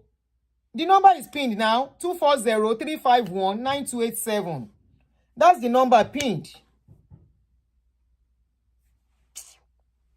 Numbers me. You don't just, when I'm doing show, I've told you this is the number to call for show. The number is pinned. 34 +1 240 351 9287.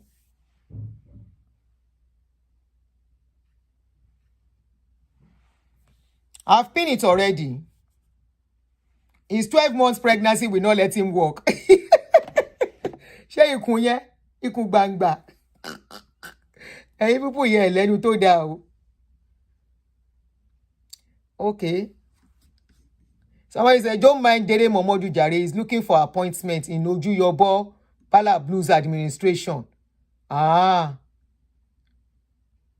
your second tenor. The second tenor. 2027. Should we stop? The line is open, oh. If nobody is calling, should we stop? So I can go rest. Tomorrow is Monday. I'm going to have a busy week. He's choosing in Nigeria and Ghana. He's leaving. Maybe he wants to write his leaving.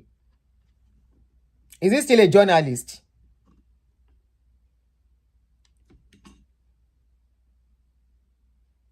Somebody said MKO was still in prison when Dele Momodu started to showcase Abacha with his Ovation magazine. And he said he belonged to the Kinoman League.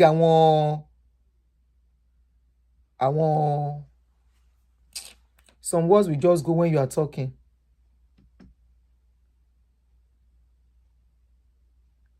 I enjoy doing exercise at night here. I can't try such in Nigeria. Mama down. You see, somebody said we are here in Nigeria. The electricity is the problem, and you'll be telling me that they are educated, which they don't. Bunch of useless blah blah blah dream killers. In fact, just short of words. ó ti ẹ̀ ṣe rubbish effort àwọn tàfẹ́ ká yé àwọn ọmọ wa dà yín pé kọ́ńtọ̀kọ̀tàn wo ni máa okay all right I'm picking your call if you call. Power on. Bluetooth mode. Please, if you are calling, strictly English and please stay to time 3 minutes maximum. You are on. Hello, Anthony. Yes, sir. Good evening, sir. Sir, Mo wa okay English, sir. Ẹ má bínú English. Okay. English. You can. Oh yeah, it's on what first. Ẹ má worry. Tẹ́ bá lè sọ English. Okay. Dele Momodu ni version for ẹ. Ẹ má sọ̀rọ̀ sir. Okay, so man yo mo kan ṣe ni gbogbo lo ti jare na ngba ye Jonathan. O ayé tó jẹ́ kékeré ko pẹ̀lú owó tí o rí ko ngba ye ni se wọ́n bú àwọn tó wà ní òkèrè pé te 30 million kí 30 million fẹ́ ṣe ní kan tó wà lere sí. So ye so gbogbo kan tó sọ yẹn kan sọ àṣẹ ni. Tó bá ti rí níta bẹ́ẹ̀ ni èmi ò tẹ̀lé wọn nígbà tí mo ti rí pé bọ̀bọ̀ ìbáni onírọ́ ni so gbogbo ọjọ́ ayé ẹ̀ gọ́ọ̀mẹ̀ntì ní kí àti máa rọra gọ́ọ̀mẹ̀ntì kí à fún àwọn ọmọ tó wà nínú yẹn so nǹkan tó fẹ́ tọ́lú pé kí àwọn èèyàn máa ń fọ́ nǹkan tó ń sọ yẹn tààrẹ ló ń sọ tààrẹ nìkan ló mọ̀ láti yẹ látàyé àwọn kó jà falẹ̀ kó àwọn tó wà ní diaspora sílẹ̀ náà bẹ́ẹ̀ ni sà. tẹ́ bá rí àṣírí kan tó jẹ́ taráàlú tẹ́ bá ti lè pe president pé bàbá ìlà wọn rí o èèyàn ní àmọ́gbéjáde owó bàtà wọn jẹ́ wọn tó fún ọ lówó wọn sọ̀rọ̀ kó sọ̀rọ̀ nínú bíbá pé 30 million tó wá bí 30 million ṣe ní ọba sí tó yẹ yín tó wọ́n wá pẹ̀lú gbogbo wa. Ẹ ṣé sà. Ẹ tẹ́kẹ̀ wọn.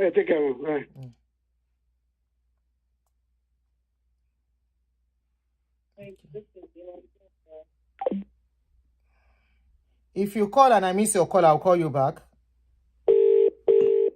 Thank you. Baba, and straight to the point. Please, if you are calling, make it brief. Good evening. Hello, Adoni. Caller, you are on, sir. Abima. Yeah, Ahmed lórúkọ mi, Ahmed Adekunle. So, Òyìnbó ni kí wọ́n sọ o. Yeah, my name is Ahmed Adekunle Antadoni. All right. I really appreciate all your effort. Because I really appreciate you. Thank you. In first place, I want to tell you, we are all deceiving ourselves in Nigeria. Before I was in Nigeria about 2 years ago, and I've been doing farming, agriculture. Agriculture in Nigeria. Farming. I did agriculture. At the end of the day, mi ò rí 10 kobo mú kúrò ńbẹ̀. Mi ò rí 10 kobo mú dẹ̀ ń sanwó fálágbàṣe. Màá máa lọ ṣiṣẹ́ oṣù. Màá máa lọ sanwó fáwọn alágbàṣe láti máa bá mi ṣiṣẹ́ oko. I didn't see a dime from the farming. And with all these people are lying for us. On Puroto Waje, they will travel abroad, get all the benefits they want, and they will come back to Nigeria and be telling us a series of lies. They waste our children's life. They're just wasting their life. Now, Modupe follow, I thank my God that God bring me to UK. But in the UK, ojú mi là, mo wá rí pé gbogbo nǹkan tí àwọn Arabi ń sọ school ọ̀fẹ́. The school is just like secondary school. Ó dàbí university ní níbí báyìí, which amazed me. And they will now come down and say, if you have money, don't do that. They are lying. Why are they lying for us? Why are they lying to us? I wonder. Why are they lying to us? Ojú ti là, ojú wa ti rí everything. Kò sí ìjàpọ̀jọ kankan mọ́, ìjàpọ̀dé ara ẹni báyìí. Àǹtí mo really appreciate it, mo like nǹkan tẹ́ ń ṣe. Ọlọ́run àtúbọ̀ máa gbà fún yín. Thank you very much. Ọlọ́run máa gbà fún yín. Ẹ ṣé gan, mo dúpẹ́ lọ́wọ́ yín gan. Yeah, thank you. Thank you, ma. If I miss your call, I'll call you back. Don't worry. That farming business is talking about. Farming business is very tough now. Very, very tough. The feed, very expensive. Profit margin has really, really gone down. Let me know my last one. Allow me to tell you one day now. I want to fẹ́ máa parọ́ fún. Hello. Hello, Ekalema. Ekalema, English, my job, please. English. Yes. Anyhow, Good please. Evening, ma. Good evening, ma. Yes, I will continue to thank you for the program. Thank you, ma'am. Yes, listening to the one of this evening, when Dele Momodu mentioned 30 million, and see how many Nigerians have 30 million in their account. God bless you. How many?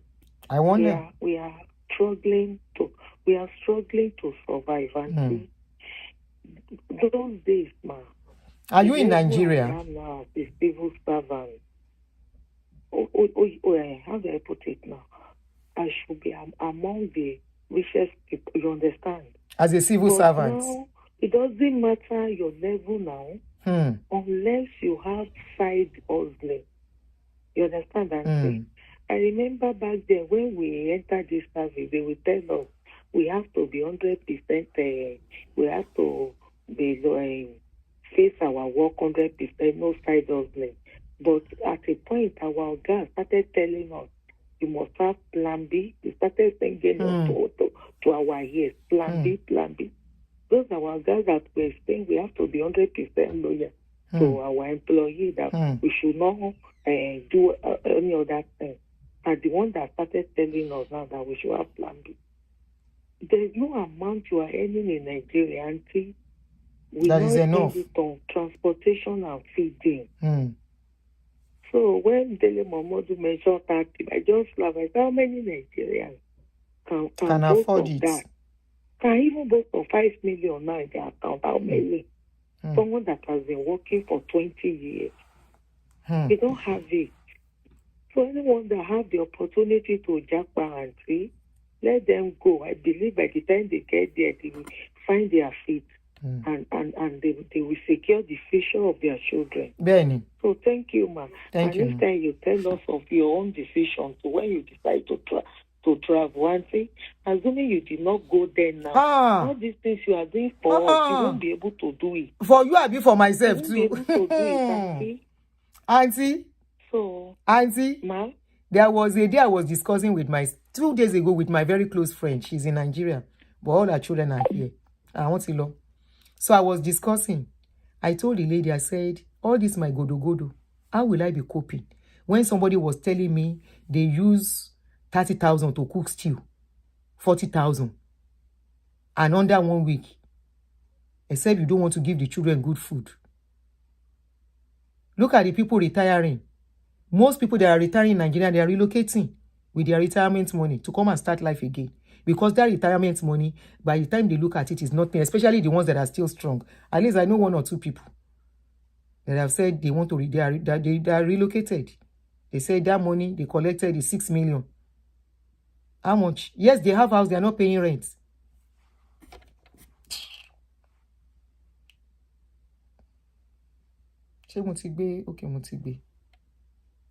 Okay, I think at this point,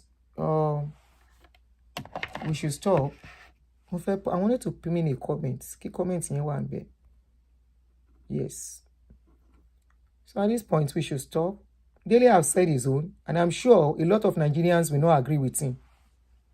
Except people who are eating from the system that will say, I could see problem. If you are not eating from the system, you cannot say, yeah, to start working.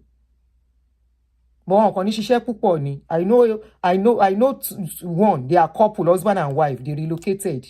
You know, the wife is still very strong. So you have voice note and message send.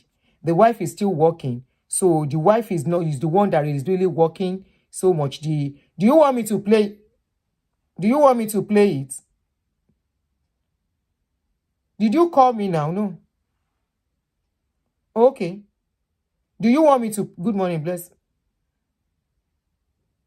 Okay, this is for another case.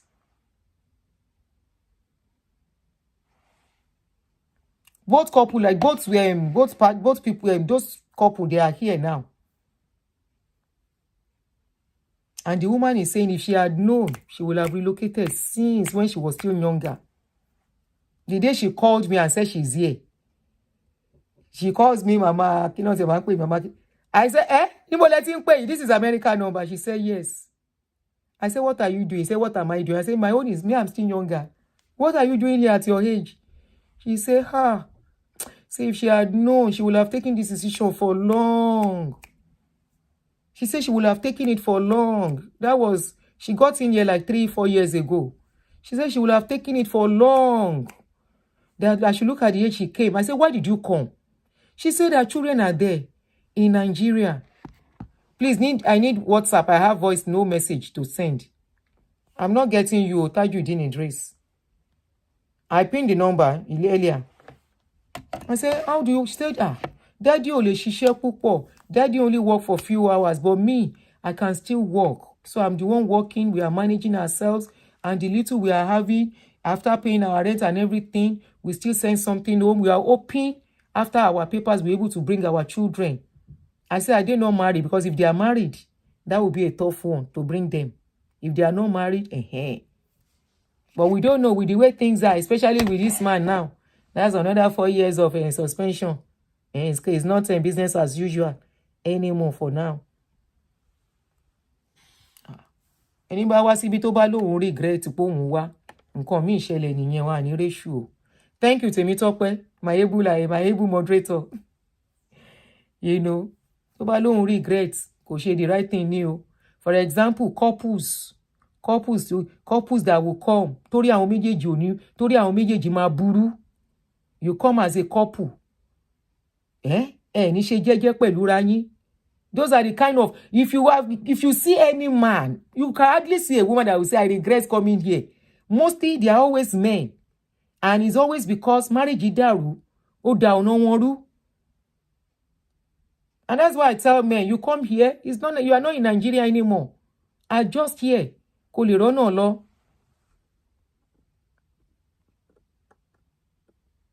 You see, somebody said, my mama worked for government for 35 years, then in Nigeria, and they refused to pay her pension. Imagine, say, her pikin no dey abroad. That's another thing, for people to collect their pension after working. That's another thing. All those ones, Dele no see am. Dele no see all those ones. Make it talk about all those things. If they talk about people where they japa here. Even our celebrities. There was one of these celebrities that just got his citizenship. Which day? Last week. I said, I saw this guy has been in America. There was a party I went to. Come and see Nigerian actors and actresses living here in America. There were so many at that party. I think that was Shango's birthday. How many of you remember this guy that acted Shango? Very tall. I took pictures with him that time. I put it on my page about 3 or 4 years ago. That guy Shango, very tall, bye. Tajoya photo. Timo worry loke. The guy it was that guy's party. Come and see Nigerian actors and actresses. They are all here. Kino washe. Wale. Gagoba Imoduro segbe Jono. It was even at the old school party. The old school party I went last year in May. We were there together. He was one that anchored that old school party. The old school party I went around, was it June, July or so? I can't remember now. It was there. Come and see Nigerian actors and actresses. Then plenty here. If you are not seeing most of them in movies again, there is nothing wrong with them. I saw Alinko. Boy, Alinko was here. I saw Shongo. Wọ́n ti ẹ̀pọ̀. Mélòó ni mo fẹ́ kà? There were many. Some immediately they collect paper, they go back. Why are they collecting the paper? Bukky Wright just came back to Nigeria after collecting her papers. Shola Shobo Awale used abroad to train her children, and she said it proudly that if not that abroad that she went to, she did caregiver job. She didn't hide it. That if not for that abroad, she wouldn't have been able to take care of her children the way she did. Is it easy to be paying millions for school fees? School fees.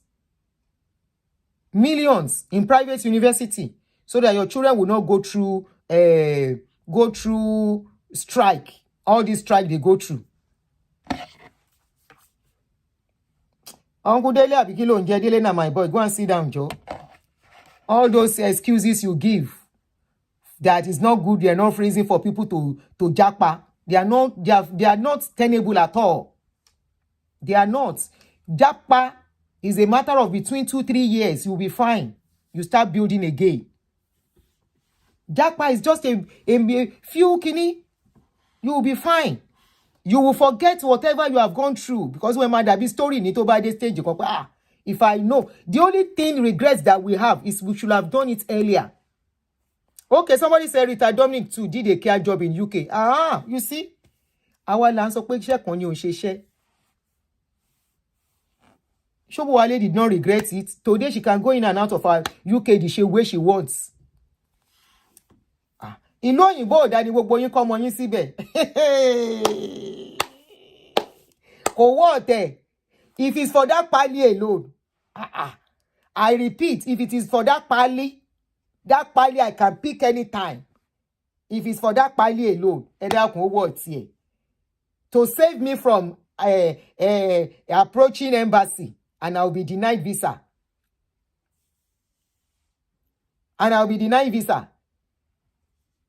I want to go to Italy.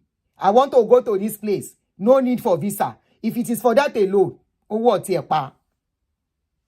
Regignaskia. No, she's a nurse now. Maybe she started as a caregiver, but she's a nurse now, registered nurse. Doris Simon. I saw Doris Simon at that party. Doris Simon one bed. Tony Adewale. Emi àti Tony gan ya photo. I still have the picture. Táwọn èèyàn la jọra wa. Èèyàn kan tí send the picture ẹ̀sìn pé àǹtí woman ṣe wá join side view yín jọra mo lórúkọ mi náà ni. Okay, you have the video of Rita Dominic. So, what is it? They will come. One gba citizenship, they will now go back. You know the mistake some of us made in those days. The mistake most of us made in those days when you had the opportunity to be traveling. I never knew that tactics then. Some of my colleagues in my business, in my clothes business, what some of them would do, they will come, I want to raja níbí or UK. They will stay like 3-4 months. One share there under the table. One I'm not saying this in English, Emma Binu. One she under the table. Oṣù mélòó kan.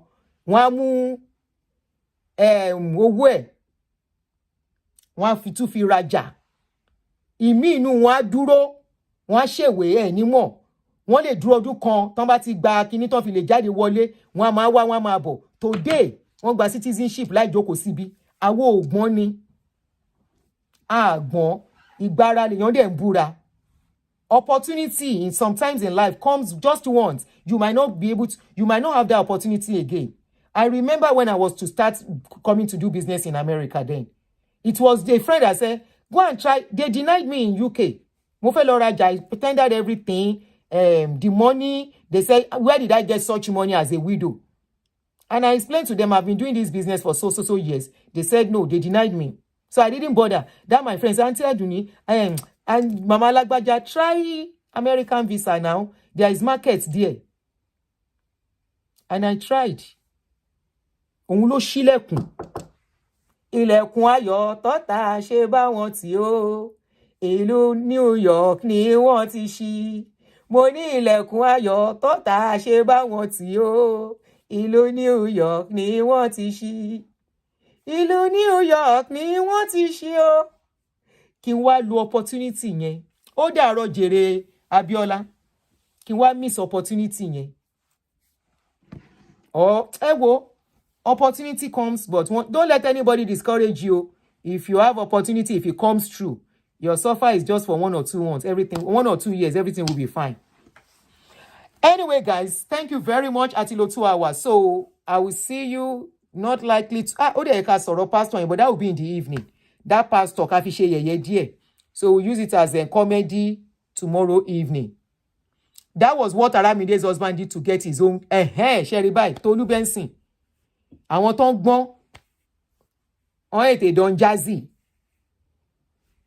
Anyway, see you guys anytime soon. Have a wonderful working week, fruitful week. Prayer is not the key. Michelle ni key. Okay, somebody said we have lived here for 7 years and we have 2 houses. Who born me for Nigeria to acquire that? My sister, no mind them, Jere, Kate. Good night, guys. Temi Tokpe, thank you for a job well done. Love you, darling. Ushego. Oh, yeah. Good night, everybody. Bye-bye. Say poverty, bye-bye. Sickness, bye-bye.